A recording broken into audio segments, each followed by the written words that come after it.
Are we ready for this? Let's do it. Jared, I'll let you go first on this one. Jeremy McNichols, Adrian Peterson. Who gets more touches, and is it significantly more? What's the ratio there between Jeremy McNichols and Adrian Peterson? So I think you left out Deontay Foreman, which I think is important to put in there. This is what I've told everybody. Jeremy McNichols is the running back. Now, that doesn't mean that he's not going to be, that he's going to carry it as much as Derek did, because nobody carries it as much as Derek did. Adrian Peterson at his peak did not carry it as much as Derek carries it. So I think Derek's averaging around 28 touches a game or something like that. So I think you add in McNichols' touches, it probably puts you at about 36 touches a game. And of those 36 or 35 or whatever, I think McNichols is probably going to get the lion's share. I think he's probably going to get about 19 touches a game, somewhere in that range. I think Peterson is going to, be second, and he'll probably get about 7-8 touches a game. And I think Foreman's going to get a handful of touches a game. But I think that, it's more situational than anything else. 1st and 10, I think you'll see McNichols in the game a lot, though you'll see Peterson in there some. 2nd and 2, I think you'll see a lot more Foreman or Peterson. And I think 3rd and longs, you'll see McNichols in passing situations. But I think I don't know if Jeremy McNichols can be the number one running back of the Titans, but I think he has earned the opportunity to be given a chance to be the number one running back of the Titans with Derrick Henry out. So I'm going to go with McNichols with the lion's share of the touches, followed by Peterson, and then Foreman, who are much closer together than McNichols. Joe, your rebuttal? Yeah, you're wrong. I mean, that might be true this week. Just because those guys are coming in fresh. But Adrian Peterson will have the most touches of those three guys. McNichols' role I think will expand some, but I disagree that he's going to be like a steady diet guy on 1st down or a heavy rotation ball, running the football guy. I think Jeremy McNichols' role ultimately will be about the same. They brought in those two guys to try to piece together something like the physical, outside zone running game that they play. And those are the guys that they're going to lean on to do that. Jeremy McNichols will be in there.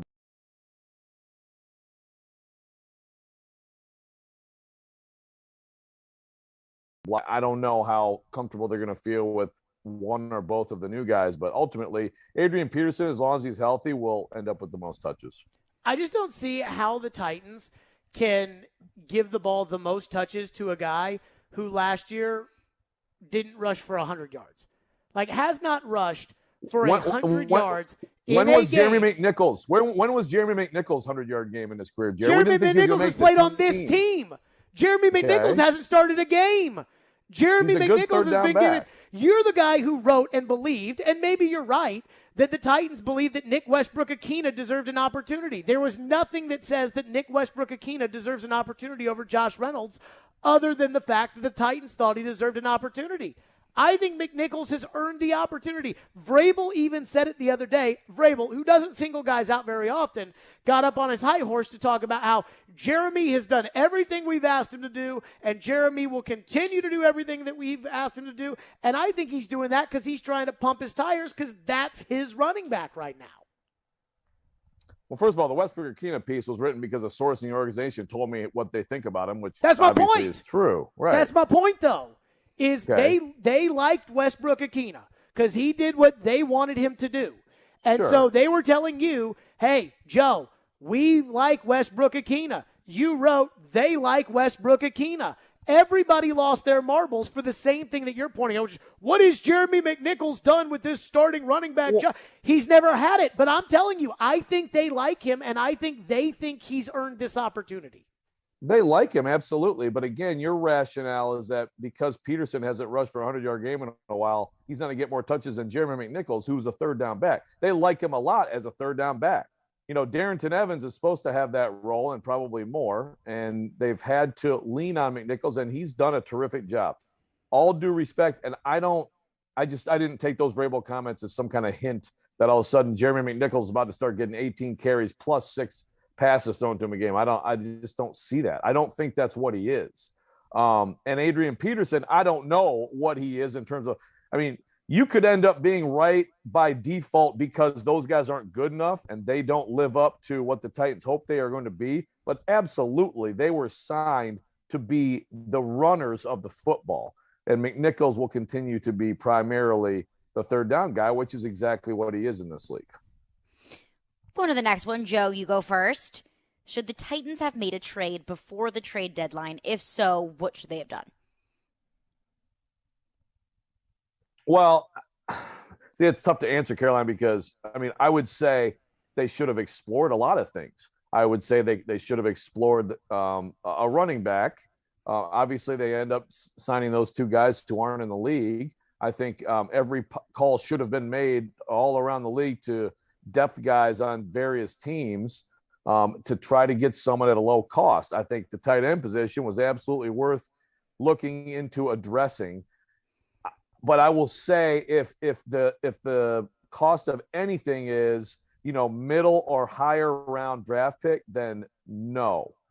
I don't know of anyone out there who's going to do enough for this team to keep chipping away at your valuable draft capital. So it's kind of a wishy-washy answer. It's just hard. I mean, I would say, yes, they absolutely needed to explore everything. I didn't come away surprised they didn't make a trade. I didn't come away saying they absolutely had to make some kind of a trade. So I'm going to kind of agree with Joe here. I would say this. We don't know what was out there. And the one thing that the NFL is known for doing is anybody that you would have called. So the Marlon Macks, all these teams that you would have called, whatever their price would have been for anybody else for a running back would have been double the price for you because they knew you needed to get a running back. And none of those running backs that you could have traded for probably would have been worth it, and you don't have a lot of cap space anyways. So I think the Titans, you got to understand, the position that the Titans find themselves in right now, which is I don't think the Titans can afford to be giving away draft picks anymore because their draft picks of late have been so bad, and it doesn't look like they're going to help the team that – I can't bank on, for example, Caleb Farley being a starting corner next year. I don't know how you can bank on that. You can't bank on Darrington Evans being a important piece of your offense going forward because those guys can never stay healthy. You can't, obviously there's no Isaiah Wilson, but you can't bank on that wide receiver you picked Des Fitzpatrick this year because he's already been cut. So they need their picks to pick, and they need to go get players that can play because they got some guys that are going to be pretty expensive to re-sign, and they're going to have to rebuild their offensive line, and they've got a big task ahead of them this offseason. I mean, I think the whole season right now depends on whether or not Derek comes back. And if Derek comes back, I think they got a shot. If Derek doesn't come back, I don't think they have a shot. And I don't think any move at the trade deadline could have changed that reality for them. On to the next one. Switching to the baseball side of things. Jared, you go first. If Ronald Acuna never got hurt, the Braves would not have won the World Series. Agree or disagree? I'm going to disagree with that. I think the key to the Braves season, I mean, Acuna is one of the best players in the game. Yeah. And, while Eddie Rosario was great in the NLCS and while Jorge Soler hit 3 home runs in the World Series, Ronald Acuna is one of the best players who hits leadoff. And I don't think that – I mean, he was on, in the MVP discussion when he got hurt. Yeah. I think the bigger thing here, and this is something I look at with the Titans, guys the Braves invested in, to be – good players that they used high draft picks on that they believed would eventually turn a corner, finally turned that corner, right? Ozzie Albies was a good player. He hit 30 home runs this year. Austin Riley was a guy that was a high prospect, a first-round pick, and now he's an MVP candidate. Dansby Swanson, former number 1 overall pick, never really lived up to that offensively, but he hit 2 home runs in the World Series that were big, and he was a 27 home run guy this year. Those are the guys that really stepped up during the season that carried them into the playoffs. And I still think they probably would have made a move here or there. But I think it's hard to say the way that they pitched with that bullpen, which was there before Acuna got hurt, and the way that Freddie Freeman played and the other guys throughout the course of the year, it's hard for me to imagine that Ronald Acuna would have hurt what the Braves were able to do. I'm going to disagree. And look, I'm first of all, on this topic, I mean, I don't follow the Braves and live and die with the Braves on a daily basis like Jared or a lot of people who live around here. So look, I don't have nearly the knowledge, okay, to bring to this. But it seems to me, and this is also in reading a lot of the coverage around this team and its run, that actually had a galvanizing effect. I mean, even the fact that, they ended up going and getting some of those guys you just mentioned, Jared, rather than just selling off players at the deadline, which was a surprise apparently around the league. I just think there was some kind of intangible effect on that team. And like with him, look, you just don't know if a team, it's hard to say, okay, so wait a minute, you're taking the best player off a team and they can't go on the same run or a better run. But I just feel like there was an intangible effect there that brought this thing together and just created this incredible freight train of momentum. And I don't know that it happens otherwise. So I think it's like one of those ones that's really hard to argue one way or another. Like, we know what did happen. But like at certain points, different guys carried this team. Ronald Acuna is the one guy who can carry the team all the time. And like right after the trade deadline, when they added those outfield bats, they won like 13 in a row. But they played the Nationals, the Marlins, and the Orioles. And that's where I kind of look at the Titans. And I'm like, okay, you're playing at the end of the year. I know Derrick Henry's out, but you're playing one good team this week in the Rams. And then after you do that, you're playing all, Saints might be okay. Patriots look like they're getting a little bit better. Steelers, same thing. But then you're playing the Dolphins, the Jags, the Texans twice, and the 49ers. And they stink. And so even if you don't have Derrick, you should win some of those games. But it's hard for me to envision right now us saying, hey, the Titans were better off without Derrick because they got into the playoffs and Adrian Peterson, McNichols, and Foreman were great and Julio Jones was great and this team was great and they ended up – like, it's hard for me to imagine that. And I also think one thing that no one talks about, Will Smith, the closer, didn't give up a run in the postseason. Like, every time he came in, I had to hold on to my butt. Like, he was that kind of pitcher.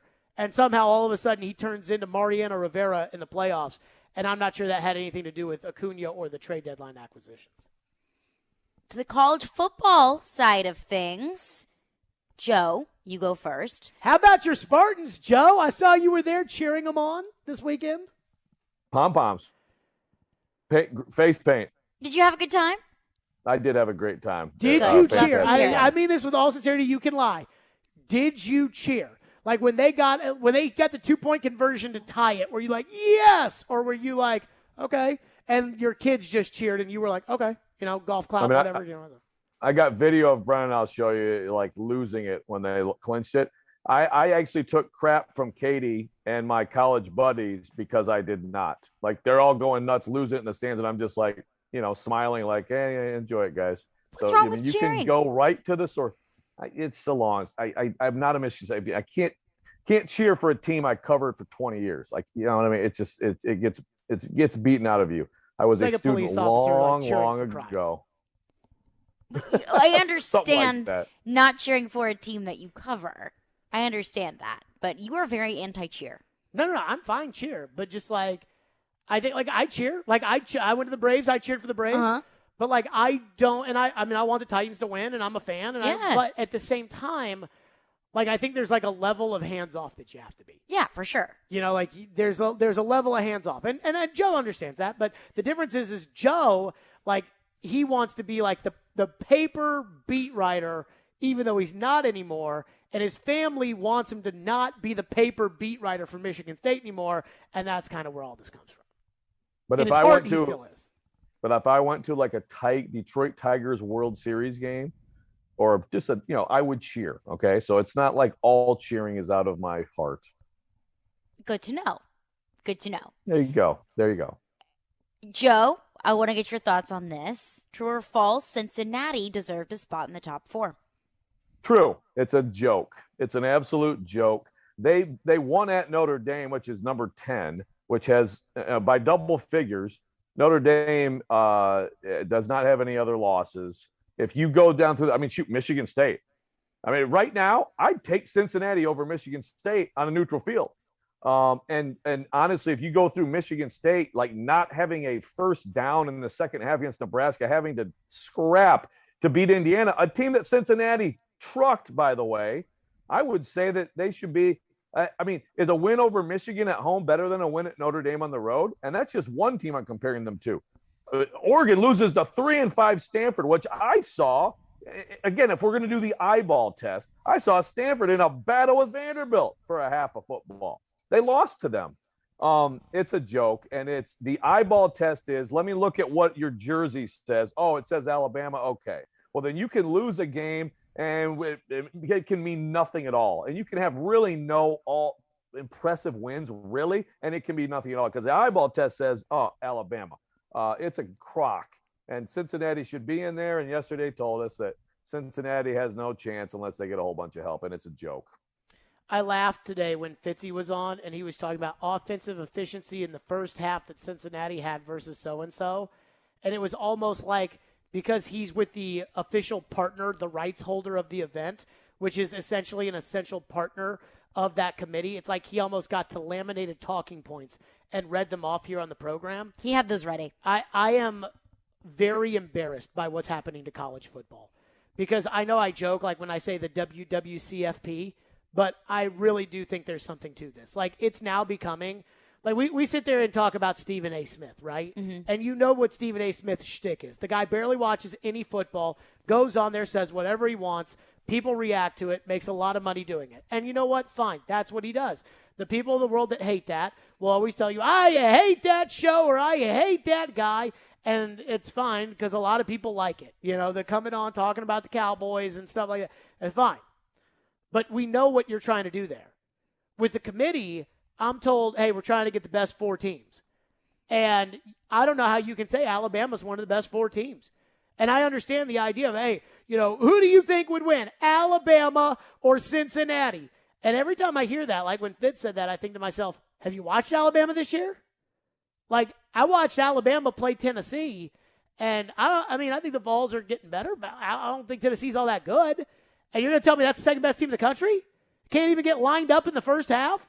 Greg McElroy saying, what are they doing here? They're not even getting lined up on defense. And Cincinnati has the one big win, like the national TV win against Notre Dame, which was a big win. And Cincinnati has a good team, in my opinion. So I'm with Joe. I think it's a joke. And what it does, and this is why it bothers me, is there are people that will, like I'm sure Birmingham radio just is going nuts today about the rankings, and they all sat around the TV and they all watched, and they're all saying, well, David Pollack said. But for people like me, I see something like these rankings last night, and I'm like, screw it. Like, it's all bullcrap. That's my reaction, and I think there's going to be a lot of reaction around the country that's like that, and I think that's bad for the sport. We have time for one more, or should we tally up? Get it in. All right. Predators, big win last night. Matt Duchene has 6 points in the last 4 games, scored the overtime goal last night at Calgary. Are we buying the hot start from Matt Duchene? Jared, you start. 9 games in. Hal Gill always says wait 10 before you make your official statement. I'll say this. The way they won last night is probably not long-term sustainable, where UC Soros plays out of his mind, and they get a couple timely goals here and there, and then Duchene scores in overtime. I do think, though, that the team that they ended being at the end of the year in the playoffs, where they were playing really hard and they were really aggressive and they got good goaltending and they got good play from Ryan Johansson and Matt Duchene, is what they are now. So what they finished last year is kind of like what they're doing now. And I don't know if that's good enough to win anything important, but it's a lot better than what Duchene and Johansson had been, or what the awfulness of the team in the middle of last season was. So right now, I'll take it from Matt Duchene. I do think a fire has been lit under both of their rear ends. I think they're probably tired of all the talk about, hey, these guys signed these contracts and kind of stink. But I always wonder with somebody like that they'll revert to the mean. And so it's early, but so far encouraging, I guess. I really like what I'm seeing from Matt Duchene, even if he hadn't scored that last goal last night. I noticed him a lot more, and I never understood why Jared going into the season was like, Duchene, Johansson, whatever. Show me the young guys. I mean, they're the key. Those guys are the key. The key to what? Do you like it? Well, the key to this team being a postseason team and having any kind of chance of competing in the postseason. Like you are stuck with those contracts, and so they have to be key players on your team. You don't have, because of those contracts, you don't have enough other guys who could be. So they were the key going in. They still are. They will be. And I actually like how both of them are starting. But I think Duchene was a bigger question. I think he was a bigger issue. And so far, he looks exactly how you want him to look if you're the Preds or you're a Preds fan. Of course, it's early. Of course, we'll see. But I am buying it because I see the work as well. And it seems like he and John Hines kind of understand each other now. And I don't think that was the case for all of last season. So I'm going to harp on something Joe just said. He said the key, which is referring to one thing, right? I don't know. Like if you're the key, you're one key that turns that lock, right? Mm-hmm. The key's the goalie. I mean, for this team, but Matt Duchene doesn't score last night if the goalie doesn't make 500 saves. Yeah. But we know the goalie's good, right? Don't we know the goalie's good? Like that has to be just a constant. That has to be a given. It has to be. I mean, the goalie, every goalie's going to have their hot streaks and their cold streaks. And this goalie against Arizona in the playoffs, that bubble 2 years ago, was not good. Last year in the playoffs, he was really, really good and down the stretch. And I think he's like almost any other goalie. So, like, if they go far in the playoffs, he's going to have to steal them some games. They're going to need some goals, and Johansson and Duchene are going to be a part of that. But the idea, like, that they're going to go out tonight and Johansson and Duchene are going to outplay Connor McDavid, I just don't see that.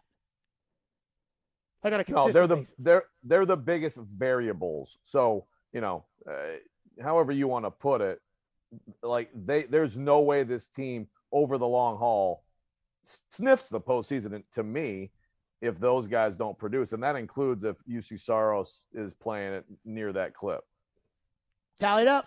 Let's tally it up. So McNichols and Adrian Peterson touches. Joe said Adrian Peterson's going to be your go-to back. Jared said McNichols is going to get 19 carries a game. I'm somewhere in between there. I think that McNichols is going to get the starting nod because I think that he's earned it, but I think 19 touches a game I think is astronomical. So I'm kind of in the middle there. With you with the Titans trade deadline, I didn't think they were going to do anything, but there are certainly plenty of positions that they could have looked at. Now, here is the caveat. Ronald Acuna, if he never got hurt, the Braves wouldn't have won the World Series. I agree with Joe on this one. And it's so easy to say that looking back, like, oh, yeah, if Ronald Acuna never gotten hurt, this is what would have happened.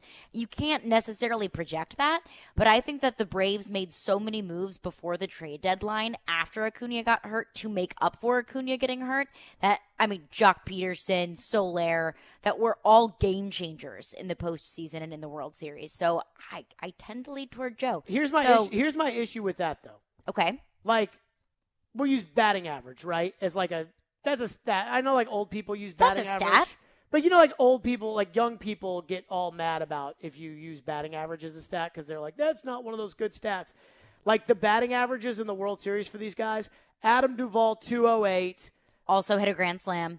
Right, but, like, I'm telling you, like, Ronald Acuna has hit grand slams in the playoffs before. Yes. Like, and not all four guys were brought in to replace Acuna. One of them was brought in because Marcell Ozuna's got domestic violence issues. Yes. And they probably would have made some moves regardless of if they had Ronald or not.